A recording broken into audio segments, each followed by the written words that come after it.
Видете, органите треба да си ги вршат своите работи. Ако така одлучило обвинителството, тоа е нивна работа, нема што да коментирам. Доколку постои основа за било какви кривични дела, нема тука дилема. Сега кај е дилемата на јавност? Дилемата е уследното.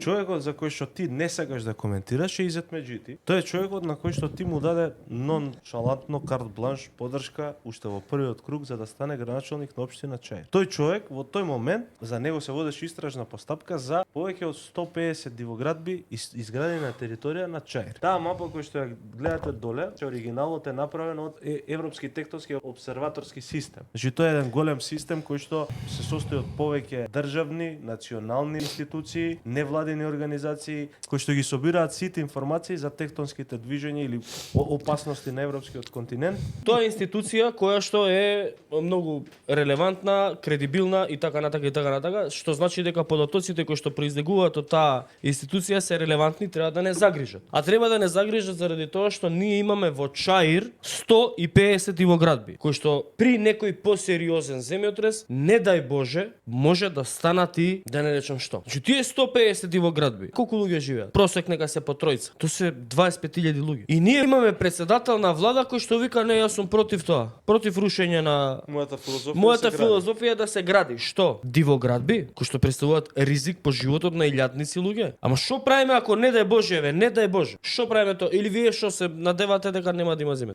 Не дај Боже да има земја, само тоа е исто како со Дрисла. Се запали. 30 години сите знаат дека таа не дај Боже да се запали и никој ништо не превзема. И на крај се запали.